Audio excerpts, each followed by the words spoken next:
Healing వాస్తు తెలికి స్వాగతం మిత్రులారా. తిరుమల తిరుపతి దేవాలయాన్ని స్థాపత్యవేద ధర్మం ద్వారా ఈ రోజున మా గురుదేవుల నుంచి మేము ఏదైతే నేర్చుకొని 15 సంవత్సరాలుగా అభ్యాసం చేస్తూ గత 6-7 సంవత్సరాలుగా ప్రాక్టీస్ చేస్తున్నాము. ఈ ధర్మం యొక్క ప్రాముఖ్యత ప్రపంచానికి తెలవడానికి ఈ యొక్క దేవాలయం కూడా ఈ యొక్క స్థాపత్యవేద ఆయాది గణితానికి తగినట్టుగా కట్టి ఉన్నట్టు అనిపించడంలో ఈ యొక్క నాలెడ్జ్‌తో అది ప్రూవ్ చేసేటటువంటి బాధ్యతను నేను తీసుకున్నాను. భవిష్యత్ తరాలకి ఈ యొక్క ధర్మం విలువ తెలియచేయడానికి. అంతేకానీ మన దేవాలయ సూక్ష్మాలను, రహస్యాలను బట్టబయలు చేయాలని కాదు. మన ధర్మం ఏంటి అని తెలవటం లేదండి. మన భారతీయ సంస్కృతి, భారతీయ సనాతన వాస్తు ధర్మం స్పేస్ ద్వారా మనిషి సృజింపబడతాడు. లోపల అతనికి ఉన్నటువంటి ఆత్మ ఏదైతే ఉన్నదో అదొక స్పేస్ కాన్షియస్‌నెస్. ఆ యొక్క స్పేస్ కాన్షియస్‌నెస్‌ని ఒక ఎంక్లోజ్ చేసిన స్పేస్ ద్వారా మనం ఒక నియంత్రణ చేయవచ్చు. అతని యొక్క ఆలోచన తీరుని చాలా ఉన్నతంగా తీసుకువెళ్ళొచ్చు. ఒక ఆధ్యాత్మికంగా, మానసికంగా ఆనందంగా ఉండేటటువంటి తీరుని డెవలప్ చేయవచ్చు.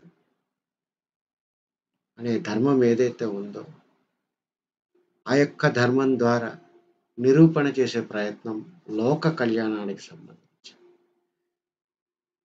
ధర్మాన్ని ఎలా అప్లై చేయాలి అనేది ఒక ఎత్తైతే, అక్కడ ఆల్రెడీ అప్పట్లో కట్టినటువంటి స్థపతుల అంతరంగాన్ని మనం కనుక్కోవాలి. వారి నాలెడ్జ్‌ని ఎందుకు ఆ డైమెన్షన్స్ తీసుకొని, ఎందుకే ఆ రకంగా చేశారు అనేటటువంటి విషయంలో కొన్ని సందర్భాలలో పరకాయ ప్రవేశం కూడా చేయవలసి ఉంటుంది. ఈ యొక్క కార్యక్రమాన్ని మొదలుపెట్టిన దగ్గర నుంచి చాలా స్పార్క్స్ అన్నమాట. ప్రకృతిని ఏది తలుచుకుంటే దానికి సంబంధించిన డేటా, ఇన్ఫర్మేషన్ ఏదో ఒక రూపంలో, ఒక సాహిత్య రూపంలో కావచ్చు, ఒక మంచి మాట రూపంలో కావచ్చు, లేదా నా జూనియర్స్ కూడా పరిశోధన చేస్తున్నారు కాబట్టి వాళ్ళ నుంచి ఒక మంచి ప్రాపర్‌గా కనెక్ట్ అయ్యే ఇన్ఫర్మేషన్ కావచ్చు.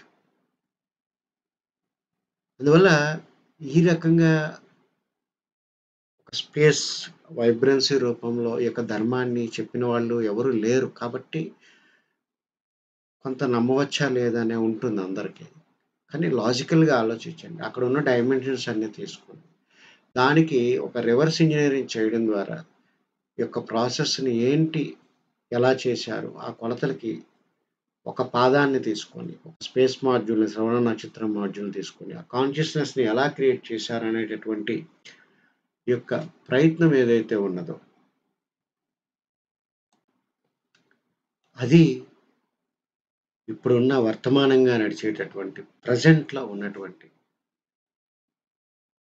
మన సోదరులకు, అదే రకంగా మన భవిష్యత్ తరాలకు మన ధర్మం ఏంటి?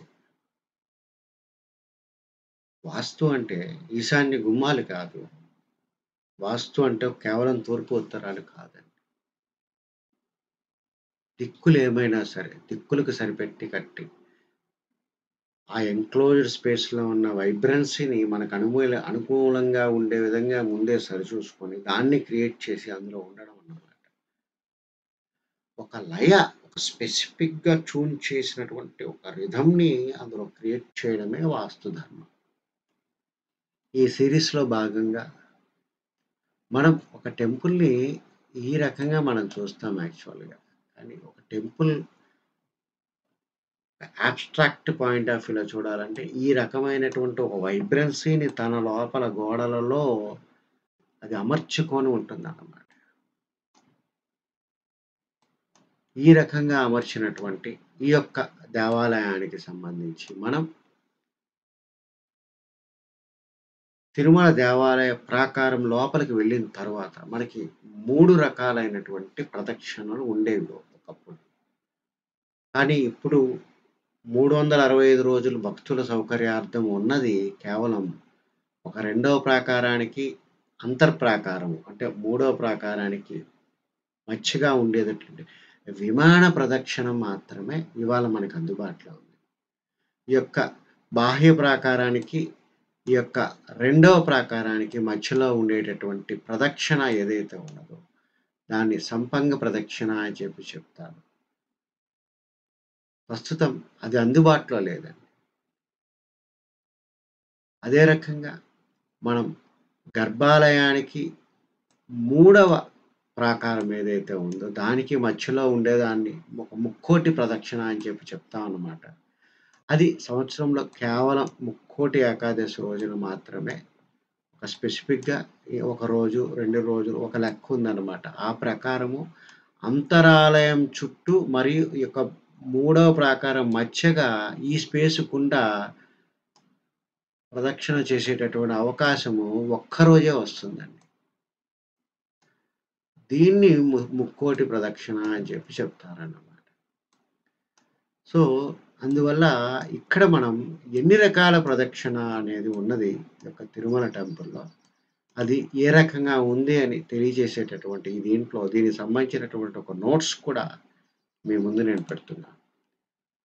తిరుమల టెంపుల్ అని ఎవరైతే ఇంతకుముందు చెప్పా నేను ఈ బుక్ రాసినటువంటి ఒక ఐఏఎస్ ఆఫీసర్ ఎవరైతే ఉన్నారో డాక్టర్ ఎన్ రమేశన్ గారు ఎంఏ పిహెచ్డి ఐఆర్ఏఎస్ వారు యొక్క 1981లో పబ్లిష్ అయిందనమాట ఈ బుక్. పబ్లిష్ చేసింది కూడా ఎగ్జిక్యూటివ్ ఆఫీసర్. పబ్లిష్ చేసింది ప్రసాద్ గారు ఐఏఎస్. రాసింది కూడా ఐఏఎస్ వారే. సో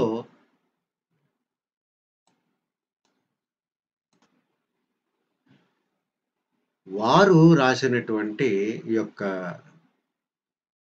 తిరుమల టెంపుల్ అనేటటువంటి బుక్‌లో మనకి ఈ యొక్క ప్రాకారమ్స్ అండ్ ప్రదక్షిణాస్ అని చెప్పి చెప్పారనమాట. నేను ఇంతకుముందు మీకది 3D పాయింట్ ఆఫ్ వ్యూలో చూపెట్టాను. The space enclosed between each set of prakarams is called a pradakshinam అని చెప్పి చెప్పారు. లేదా అంతర్మండలం అని చెప్పి చెప్పారు. అంటే ఎలా అండి? ఇప్పుడు చూడండి ఇక్కడ ఎన్ని అంతర్మండలాలు ఉన్నాయి? ఇది ఔటర్ బాహ్యమైనది మొదటిది. ఇది రెండవది.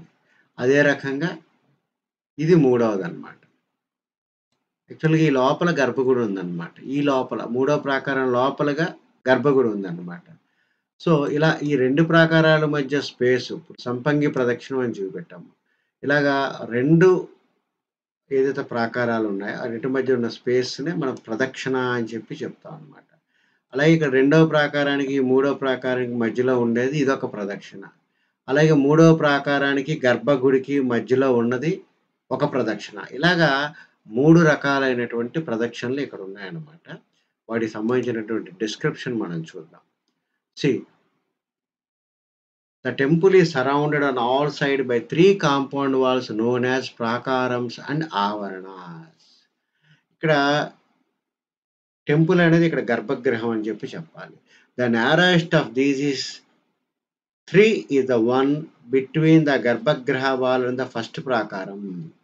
And the widest is between the outer and middle prakarams. These prakarams are known as Mukkoti Pradakshana, Vimana Pradakshana and Sampangi Pradakshana. ముక్కోటి ప్రదక్షిణ అంటే ఏంటండి? నియరెస్ట్ టు ద గర్భగృహ అని చెప్తూనే వారు ఏం చెప్పారు? Which is open only on the 3 sides excepting the east and to which access to the public is given only on Vaikuntha Ekadashi రోజు. ఆ రోజున తూర్పున వెళ్ళనివ్వరండి, అసలు ఉత్తరంగా వెళ్ళనిస్తారనమాట. అలాగే విమాన ప్రదక్షిణ which is now the main ప్రదక్షిణ. ఎందుకు? మనం స్వామివారిని బంగారు వాకిల ద్వారా దర్శించి దక్షిణం పక్కగా బయటకు వస్తాము అన్నమాట. వచ్చి మనం తిరిగే ప్రదక్షిణ రెండవ ప్రాకారానికి, మూడవ ప్రాకారానికి మధ్యగా ఉండేటటువంటి విమాన ప్రదక్షిణం అన్నమాట. అందువల్ల దాన్ని మెయిన్ ప్రదక్షిణ అని చెప్పి చెప్పడం జరిగింది. ఫైనల్‌గా Sampangi Pradakshina which is generally not used by the public. The place is now being used mainly as a store room. ఇంతకుముందు ఆ యొక్క సంపంగి ప్రదక్షిణ అనేది ఉండేదండి. ప్రస్తుతం అది ఒక అన్‌ప్రోగ్రామబుల్‌గా రకరకాలుగా దాన్ని కొన్ని యూనిట్స్ కింద డివైడ్ చేసి ఒక స్టోర్స్ కింద వాడుతున్నారనమాట.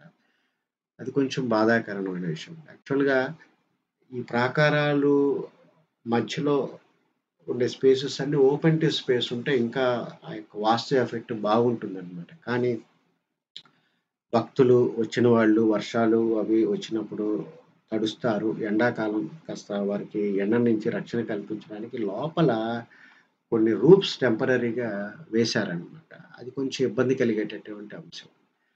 దేవాలయం మొట్టమొదటిగా కట్టినప్పుడు అవి ఓపెన్ టు స్కైగానే ఉండాలండి ఎప్పటికి.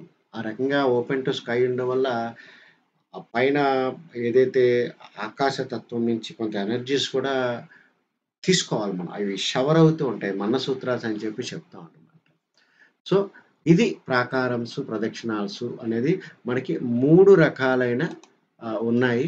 ఇక్కడ మనం అవన్నీ చూపెట్టాం మిత్రులారా. అందువల్ల మనం తిరుపతి గురించి చెప్పేటటువంటి ఈ యొక్క విశ్లేషణలో కొన్ని జనరల్‌గా గూడా మనం తెలుసుకోవాల్సిన విషయాలుంటాయి. తద్వారా మనం టెక్నికల్‌గా ఆహ్, దేవాలయాన్ని ఎలాగా ఆయంకట్టి చేశారన్న నిరూపణతో పాటు, భక్తులకి ఒక జనరల్ ఇన్ఫర్మేషన్ కూడా ఇవ్వాలి అనిపిచ్చి, ఇవన్నీ ఇవ్వడం జరుగుతుంది. Thank you very much.